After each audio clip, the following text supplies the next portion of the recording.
नमस्कार, मैं डॉक्टर विजय। धरातल पर खरगे साहब हैं तो डिजिटल उड़ान पर मोदी जी हैं।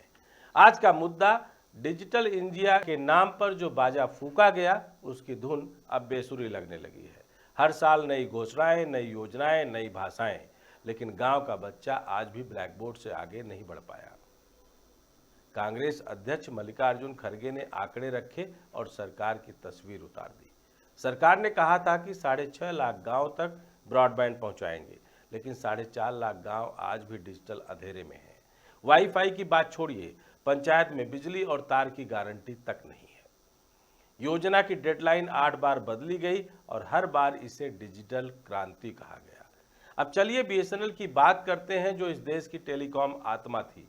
सरकार ने 3 लाख करोड़ रुपए झोंक दिए, लेकिन आज भी न 4G ठीक से आया, न 5G की कोई उम्मीद है। 1 लाख टावर का वादा था, 1/3 अब भी हवा में है। मार्च 2014 में जो कंपनी 5,948 करोड़ के कर्ज पर थी, वो आज 23,297 करोड़ रुपए के बोझ में है। एमटीएनएल का भी यही हाल है। सवाल ये नहीं कि पैसा क्यों गया, सवाल ये है कि नतीजा क्या निकला। जवाब है स्टारलिंक। हाँ, वही स्टारलिंक, एलन मस्क वाली विदेशी कंपनी जो अब भारत के गांव में अंतरिक्ष से इंटरनेट बांटेगी। जब हमारी सरकार बीएसएनएल को जिंदा रखने के लिए बैसाखी ढूंढ रही है, तब स्टारलिंक गांव-गांव पहुंचने की तैयारी में है। सोचिए, जब देश की 75% जनता कंप्यूटर नहीं चला सकती, जब सरकारी स्कूलों में 54% में इंटरनेट नहीं है, 85% में प्रोजेक्टर नहीं है, तो ये सैटेलाइट से आने वाला इंटरनेट जवाब है डेटा के लालची विदेशी ताकतों के लिए। कभी अंग्रेज आए थे मसाले और व्यापारी के नाम पर, आज विदेशी इंटरनेट कंपनियां आ रही हैं डाटा और सर्वर के नाम पर। फर्क बस इतना है कि तब तलवार थी, अब बैंडविड्थ है। स्टारलिंक जैसी कंपनियां भारत के नागरिकों का डेटा, स्थान, आदतें, खर्च, बैंकिंग सब कुछ अपने सर्वरों में कैद करेगी और भारत सरकार केवल दर्शक बनी रहेगी। ये डिजिटल उपनिवेशवाद है, तकनीक की चमक में लिपटा हुआ। अगर सरकार ने बीएसएनएल को समय पर सशक्त किया होता, अगर भारत नेट सही समय पर गांव-गांव पहुंच गया होता, अगर डिजिटल शिक्षा स्कूलों में उतरी होती, तो शायद स्टारलिंक जैसी कंपनियों को हमारे गांव में घुसने की जरूरत ही ना पड़ती। पर यहां तो मनरेगा के 7 करोड़ मजदूरों को आधार लिंकिंग के नाम पर योजना से बाहर कर दिया गया। गांव में अंगूठा न चले तो राशन नहीं, बैंक नहीं, इलाज नहीं। यही है सरकार की डिजिटल दृष्टि। अब बात करें साइबर अपराध की, तो 2020 से 2024 के बीच 76% की वृद्धि हुई। Digital arrest, scam, call fishing, data चोरी, ये सब अब गांव की चौपाल तक पहुंच चुके हैं। और सरकार की तैयारी, बस एक बिल जो अब तक पूरी तरह लागू भी नहीं हुआ।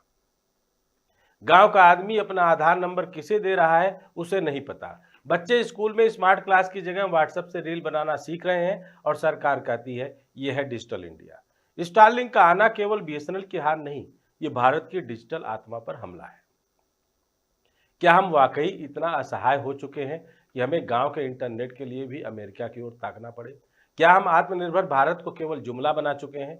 यूपीए सरकार ने जब एनपीसीआई बनाया, डीबीटी शुरू किया, आधार लाया, तब इसकी कल्पना थी कि एक दिन भारत खुद अपने डिजिटल भविष्य का निर्माण करेगा। लेकिन आज स्थिति यह है कि देश की रीढ़ यानी टेलीकॉम सेक्टर खुद वेंटिलेटर पर है। और अब जबकि गांव की अर्थव्यवस्था मोबाइल और डेटा पर टिकी है, सरकार विदेशी सैटेलाइट से रोशनी मांग रही है।